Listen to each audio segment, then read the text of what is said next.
हम घर में डीक्लटरिंग और ऑर्गेनाइजिंग की बात कर रहे हैं तो एक बात जरूर उठती है कि हम छोटी छोटी चीजों को आउटसोर्स कर दें। सवाल ये उठता है हम आउटसोर्स करें किसको? It's simple, outsource small things, small objective, small to do things to your children.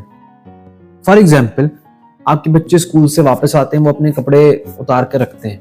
जरूरी नहीं आपके घर में रोज कपड़े धुलते हो, आप स्टेन रिमूवर रखते हैं ताकि सिर्फ धब्बा साफ कर दें। तो keep stain remover some near the place जहां पे आपके बच्चे कपड़े उतार कर रखें, और बच्चों को ये सिखाएं भाई खुद अपने कपड़े स्टेन रिमूवर से साफ। Obviously they will need some supervision and some guidance along the way, but this will take the headache, ये जो सर दर्द है ना आपका कि आप रोज बच्चों के कपड़े खुद साफ कर रहे हो, वो दूर हो जाएगा।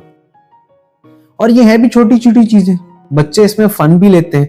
इसी तरह राइटर एक और मिसाल देती है कि बच्चे बैठ के टीवी देख रहे हैं। You have allowed your children some TV time and they are just watching television.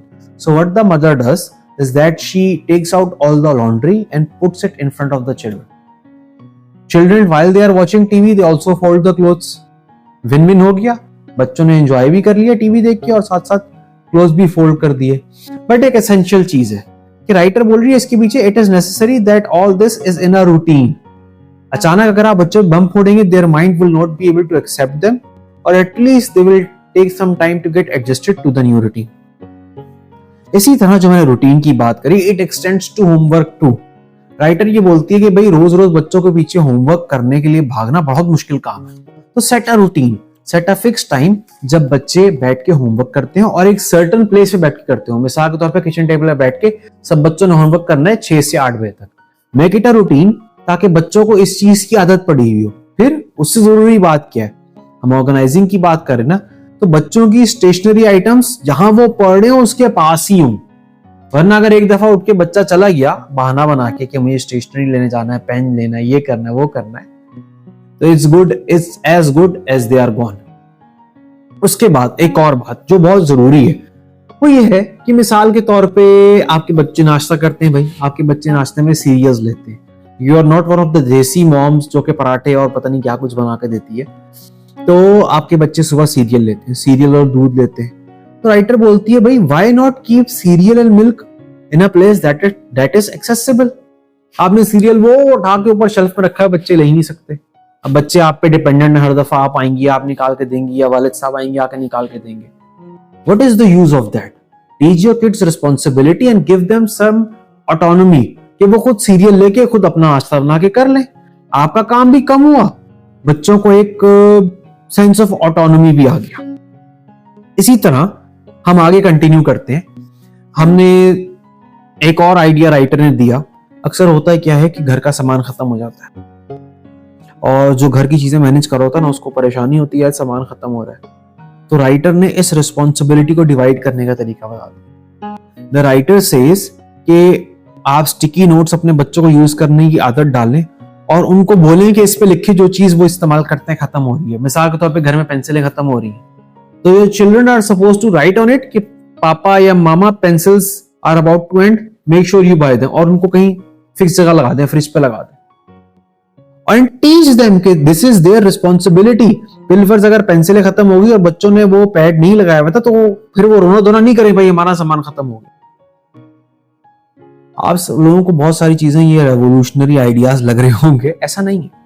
बच्चे करते हैं but they need proper guidance, time and obviously your love. आपको उनकी मोहब्बत मिलेगी, उनको आपकी मोहब्बत मिलेगी, आपकी गाइडेंस मिलेगी, तो वैसा क्यों नहीं करेंगे। इसी तरह एक फैमिली कैलेंडर होना भी बहुत अच्छा है। जिस तरह मैंने बोला ना, पोस्ट-इट्स होने चाहिए जिस पे बच्चे लिख दें कि भाई ये चीज खत्म हो रही है, पापा हमारा सीरियल खत्म हो रहा है, मामा हमारा मिल्क खत्म हो रहा है, इस तरह की चीजें बच्चे लिख दें। इसी तरह एक फैमिली कैलेंडर भी होता है। राइटर कहती है एक फैमिली कैलेंडर होना चाहिए जिसमें डॉक्टर्स की अपॉइंटमेंट लिखी हुई हो, फैमिली मेंबर्स को स्पेसिफिक इवेंट हो वो लिखा हुआ हो, ताकि ओवरऑल सबको पता हो कि भाई क्या हो रहा है।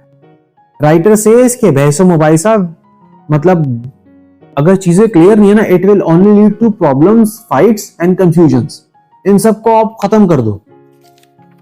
आप क्या करो, बच्चों को इंडिपेंडेंट करो, बच्चों को रिस्पॉन्सिबल बनाओ, बच्चे बोलो अपने काम खुद करें। छोटे छोटे काम बच्चे अपने खुद करें, सारे सब कुछ तो बच्चे नहीं कर सकते, बट छोटे छोटे अपने काम खुद कर सकते हैं बच्चे। उनकी रूटीन बनाओ, उनकी रूटीन फिक्स हो, they know what they are going to do and कब से कब तक वो ये काम करते रहेंगे। इसी तरह बच्चों को रिस्पॉन्सिबल बनाएं, उनको बताएं उनमें ये रिस्पॉन्सिबिलिटी कि वो अपने पेरेंट्स को घर रन करने में हेल्प करें। वो चीजें खत्म हो रही हैं, एटलीस्ट कम से कम उनके इस्तेमाल की वो पेरेंट्स को जरूर बताएं।